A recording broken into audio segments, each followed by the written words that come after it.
അപ്പം ഇന്നലെയായിരുന്നു ആ പോരാട്ടം ഉണ്ടായിരുന്നത്. പോർച്ചുഗൽ വേഴ്സസ് ചിലി മത്സരം. കാരണം ഒരു മികച്ച ഒരു മത്സരം തന്നെയായിരുന്നു എന്നുള്ളതാണ്. മത്സരത്തിൽ മികച്ച താരങ്ങൾ തന്നെ ലൈനപ്പിൽ ഇറങ്ങി പോർച്ചുഗലിന് വേണ്ടി ഡിഫൻസിൽ Ruben Dias, Renato Veiga, Joao Cancelo, Nelson Semedo, മിഡ്ഫീൽഡ്സിൽ Samu Costa, Bernardo Silva, Francisco Conceicao, Bruno Fernandes, Rafael Leao, Cristiano Ronaldo. എന്തായാലും ഇത്രയും മികച്ച താരങ്ങളെ കൊണ്ടായിരുന്നു കളിക്കളത്തിൽ ഇറങ്ങിയത്. പക്ഷെ ആദ്യ ഹാഫിൽ മികച്ച ചാൻസുകൾ ക്രിയേറ്റ് ചെയ്യാൻ പോർച്ചുഗലിന് സാധിച്ചെങ്കിലും ചിലിക്കെതിരെ ഗോൾ അടിക്കാൻ സാധിച്ചില്ല. പിന്നെ ഇതൊരു സന്നാഹ മത്സരമാണ്. മികച്ച രൂപത്തിൽ കളിച്ചാലും ഇല്ലെങ്കിലും ഒന്നും കാര്യമില്ല. കൂടുതൽ താരങ്ങൾക്ക് അവസരം കൊടുക്കുന്ന ഒരു വേൾഡ് കപ്പിന് മുമ്പുള്ള ഒരു ഫ്രണ്ട്ലി മത്സരമാണ്. ഇന്നലെ കളി 2-1 ജയിച്ചു. ആദ്യത്തെ ഗോൾ വന്നത് ഗോൺസാലോ ഗ്യൂഡിയസ് ആണ്. 58-ാം മിനിറ്റിലാണ് താരം ഗോൾ അടിച്ചത്. പിന്നെ 75-ാം മിനിറ്റിൽ ഒരു കിടിലൻ ഗോളിൽ കൂടി ബ്രൂണോ ഫെർണാണ്ടസ് 75-ാം മിനിറ്റിൽ പോർച്ചുഗലിന് മുന്നിലെത്തിച്ചു. പിന്നെ ലൂയിസ് സ്കിപ്പേഡയുടെ ഒരു ഗോളിലാണ് ചിലി ഗോൾ അടിച്ചത് 92-ാം മിനിറ്റിൽ. അവസാന മിനിറ്റിൽ വന്ന ഗോൾ തന്നെയാണ്. എന്തായാലും ഇതിന് കളിക്കിടെ റാഫേൽ ലിയോവും റോമനും തമ്മിൽ ഒരു സൂപ്പർ ഫൈറ്റ് ഉണ്ടായിരുന്നു. അതൊരു സൂപ്പർ ഫൈറ്റ് എന്നൊക്കെ വേണമെങ്കിൽ പറയാം. എന്തായാലും ആ ഒരു ഫൈറ്റിൽ കളിയുടെ 45-ാം മിനിറ്റ് രണ്ടുപേർക്കും റെഡ് കാർഡ് കിട്ടി പുറത്താവുകയുണ്ടായി. സെക്കൻഡ് ഹാഫിൽ രണ്ട് ടീമും 45 മിനിറ്റിൽ അധികം 10 പേരെ വെച്ച് തന്നെയാണ് കളിച്ചത്.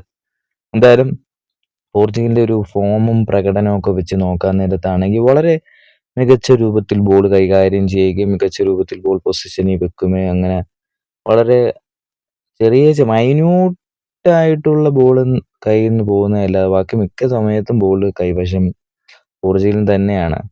എന്തായാലും കളിക്ക് സബ്ബായിട്ട് പിന്നെ റൂയി സിൽവ ഗോൾ കീപ്പറിനെ മാറ്റമുണ്ടായി. ഗോൺസാലോ ഇനീക്കോ ഇറക്കി, Diogo Dalot, Pedro Neto, Ruben Neves, Goncalo Guedes ഇറങ്ങി ഒരു ഗോൾ അടിച്ചു എന്നുള്ളതാണ്. ജാവോ ഫിലിക്സ് ഇറങ്ങിയുണ്ടായി കളിയുടെ 76-ാം മിനിറ്റിൽ. അങ്ങനെ തോമസ് അറോവോ 87-ാം മിനിറ്റിൽ ഇറങ്ങി.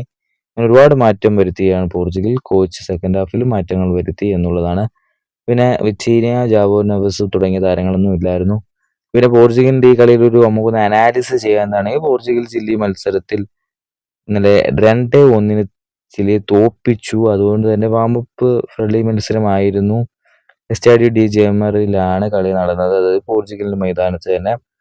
മത്സരത്തിന്റെ പ്രധാന ഭാഗങ്ങൾ നമ്മൾ നോക്കാൻ നേരത്താണെങ്കിൽ കളിയുടെ ഫസ്റ്റ് ഹാഫിൽ അവസാനം നടന്ന റാഫേൽ ലിയോയുടെ റെഡ് കാർഡ് തന്നെയായിരുന്നു എന്നുള്ളതാണ്. അതോടുകൂടി ടീം 10 പേരായിട്ട് ചുരുങ്ങി എന്നുള്ളതാണ്. പിന്നെ പോർച്ചുഗലിന്റെ പൊസിഷൻ നമ്മൾ നോക്കുകയാണെങ്കിൽ പോർച്ചുഗൽ 62% പൊസിഷൻ ആയിരുന്നു എന്നുള്ളതാണ്. പിന്നെ ഷോട്ടിൽ മേൽക്കൈയും ഉണ്ടായിരുന്നു. ഷോട്ട് ഏറ്റവും കൂടുതൽ അടിച്ചു. അതുപോലെ തന്നെ പോർച്ചുഗലിന്റെ പ്രകടനം നോക്കുകയാണെങ്കിൽ പോസിറ്റീവ് ബ്രൂണോ ഫെർണാണ്ടസിന്റെയും അതുപോലെ തന്നെ ഗ്യൂഡിസിന്റെയും ആ ഒരു ക്ലാസിക്സ് ഫിനിഷിങ്ങും അതുപോലെ തന്നെ ഗോൺസാലോ ഗ്യൂഡിസിന്റെ ആ ഒരു സബും തന്നെയാണ്.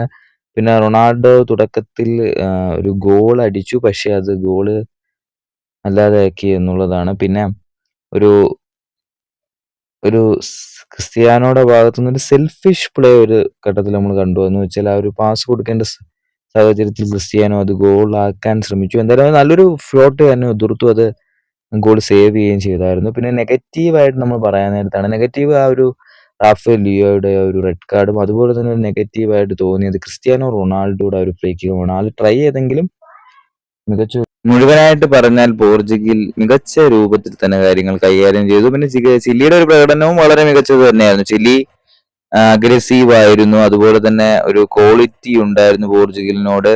അതുപോലെ തന്നെ തോറ്റെങ്കിൽ പോലും ഒരു ലേറ്റ് ഗോൾ അവർ നേടി. അതുപോലെ തന്നെ രണ്ടാം ഗോൾ അവർ വളരെ വലിയൊരു മിസ്റ്റേക്ക് തന്നെയായിരുന്നു. ഒരു മിഡ് കൂടുതൽ ഇമ്പ്രൂവ് ആവേണ്ടതുണ്ടായിരുന്നു ചില്ലിയുടെ.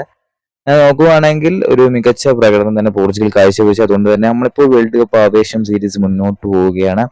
മറ്റ് ടീമുകളുടെ മത്സരം കഴിഞ്ഞു. അതിന്റെയൊക്കെ ഒരു വിശകലനമായിട്ട് നമ്മൾ അടുത്ത ദിവസങ്ങളിലായിട്ടൊക്കെ വരുന്നതായിരിക്കും. എന്തായാലും പോർച്ചുഗൽ മികച്ച രൂപത്തിൽ തന്നെ കാര്യങ്ങൾ കൈകാര്യം ചെയ്തു. മികച്ച ഒരു റിസൾട്ട് നേടിയെടുത്തിട്ടുണ്ട് റോബർട്ടോ മാർട്ടീനസിന്റെ ടീം എന്നുള്ളതാണ്. ഇതൊക്കെ ഒരു സന്നാഹ മത്സരമാണ്. ഇനി ഒരു സന്നാഹ മത്സരവും കൂടിയുണ്ട്. അത് നൈജീരിയയായിട്ടാണ്. ഒരു മികച്ച പോരാട്ടം അതും ആവട്ടെ എന്ന് നമുക്ക് പ്രതീക്ഷിക്കാം.